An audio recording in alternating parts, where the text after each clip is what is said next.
We're going to guide you through some of the recently revealed cards from Lord of the Rings Tales of Middle-earth. We're going to give you our first look on some of the really great cards and also some of the more shitty ones. So stay tuned and don't miss out. Yesterday, Wizards of the Coast had the first big preview into Lord of the Rings Tales of Middle-earth. And we got a great look into some of the mechanics, the art and some of the cards. We don't know about you, but for us, the art is a bit childish and a bit naive. And that seems to clash a little with the universe built by Tolkien because, well, the universe in Lord of the Rings is dark, it's grim and it's realistic.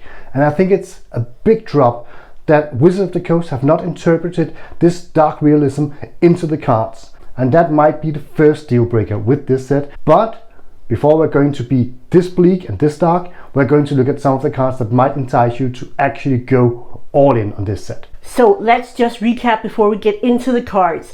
If we have a look at this set, Tales of Middle-earth, it is not standard legal. It is, however, modern legal. What does that mean? That means that you can play this set in Modern, Commander, Legacy, and in Vintage. And if you enjoy playing your Magic cardboard on Arena, it will also come to Arena and it will be legal for Alchemy and for Historic on MTG Arena. And if the art and the card in the main set aren't enough to entice you into buying this set, maybe the Realm and Relic box toppers will be. They're going to come with each of the different types of boxes you can buy for this set. So that will be your collector, set, and draft boosters. We have some powerhouse cards like the Greenhenge, Ensnaring Bridge, and Wasteland. Those were spoiled a couple weeks ago. Yesterday, we saw that we are also going to get Cavern of Souls, Ancient Tomb, and Shadowsphere, and many more. These cards are really cool and they might be just the tipping point that's going to make you go out and buy another box. If you saw the preview yesterday,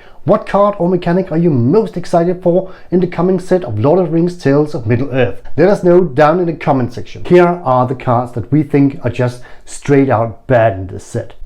The first card is actually not that bad because that is the ring card, but what feels bad is the mechanic.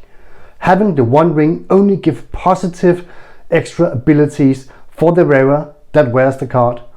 That seems bad. We all know the ring is bad and it's going to taint you and corrupt you.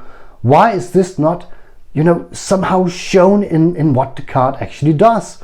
That seems like a big mistake actually. We know that Mark Rosewater said that no one would be enticed to play the one ring if it had some kind of drawback. But honestly, wouldn't it be possible to make a drawback and also give you a big advantage in one and the same kind of thing? I at least would like to see the one ring deal maybe some damage or maybe force you to sacrifice creatures down along the road. That would seem like a really nice flavor for the one ring.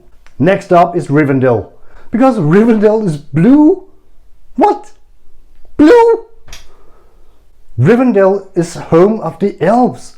And yeah, I know that elves in Lord of the Rings tend to be green and blue, but having Rivendell only be blue seems like such a flavor drop for me. And also having a rare land only doing a Scry ability.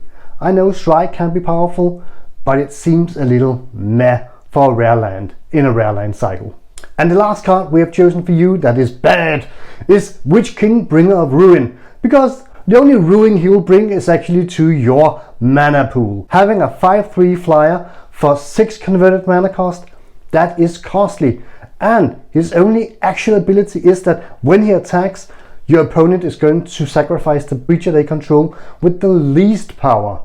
The least power, really. So in a token deck, I'm just going to sacrifice my 1/1 human and that's all that creature actually did. Also being a 5/3 flyer, having only 3 toughness is kind of bad actually. So many things will kill them. A Braid, Lightning Strike, and that card is just out and you have wasted 6 mana and your entire turn. That card is not worth it and it should not have been a rare card. So this dude is going to be the king of blink. I'm of course talking about Gandalf the White. He seems relatively powerful. He seems like these extra into the battlefield triggers will hit up some really hard damage on your opponents, and also giving flash to artifacts seems like something that can spin out of control really fast. Gandalf the White is a really powerful card and we might want to play around with it. Basically, it might turn out to be a Panharmonicon on legs. So do you need a little extra protection for your white weenie aggro deck? Maybe Boromir is the right guy for you. He does seem like a very powerful card, and he fits perfectly within the white weenie cycle, both in Legacy and in other formats as well. I think Boromir is a card that will see play, probably not necessarily in Modern, but in several other formats. Jens actually called this in a couple of videos back. He said, what a miss if they don't do something with all these powerful and really well-known locations within Lord of the Rings. And they did. They made a legendary rare land cycle of it. And I think there are some really good cards here.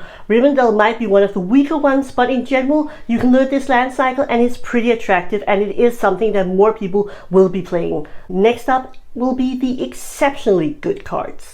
So what is the best card in Lord of the Rings Tales of Middle-earth? We think the best card is still just a bloody halfling. It's the Delighted Halfling.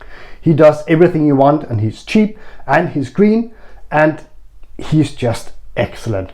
Another really excellent card is the Swiss knife of commander cards. That is of course Aragorn. He seems to be doing it all, and if you're playing a multicolored deck and you're playing multicolored spells, he will trigger many instances on the card, and all the instances are just great. So he's going to be a really sought after card, I believe, and I think he's going to be a great commander. Eowyn and Eomer are just excellent. Eomer is a 4/4 haste creature for only 4, and when he attacks, and if another legendary creature you control that is attacking dies, remember you can murder your own creatures also, you get another combat phase. That is basically, if you ignore the part about getting a second main phase because you don't here, it's almost like an aggravated assault in a creature. That's insane. Speaking of insane, Eowyn is also absolutely broken. You play her, she has haste, you exile a creature with the greatest power your opponent controls, and all your permanents, all your creatures, get protection from that color. That is so broken. If you're playing against a monocolored deck, that is basically just a free bloody attack. And if you combine these two cards, you're going to have an absolutely broken pair of cards that you're going to attack with. I think Burrow Colors and Knights, and maybe also Celestia, is going to have a really swell time with Lord of the Rings. So I think you were a bit harsh on the art to begin with. I do think there's a lot of gorgeous art, but especially some of the artworks done for the halflings look very childish, very naive, and somehow doesn't really fit with the rest of the set, which is very gorgeous. Mechanic wise, we're going to see the return of a mass.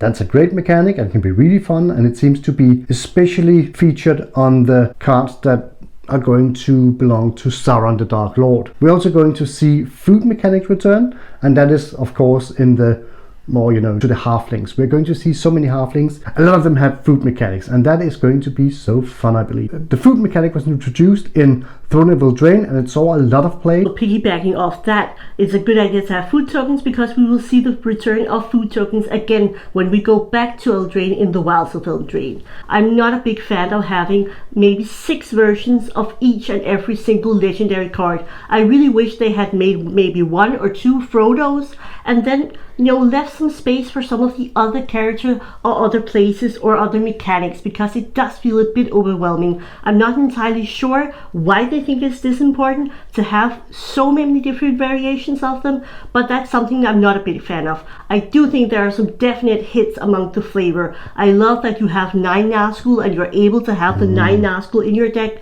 but then again, the Witch King will make it 10, so shouldn't it have been 8, and then number 9 was the Witch King? Yeah, indeed. Even though the elves and dwarves kind of sucks in this set, which is also a bit of a bummer for me. But we got goblins, 3 of them at least. Not amazing, but they're there, so I'm happy about that. We have memberships. For less than $3, you can support us here on the channel, and we would really appreciate it, because it helps us grow and it helps us make sure that we can afford our subscriptions to various software. That would be really cool. So thank you so much, and shout out to our member, and we're so happy to have you as a member. Yeah, and to all of you guys that made it so far, thank you for watching, and see you next time. Bye.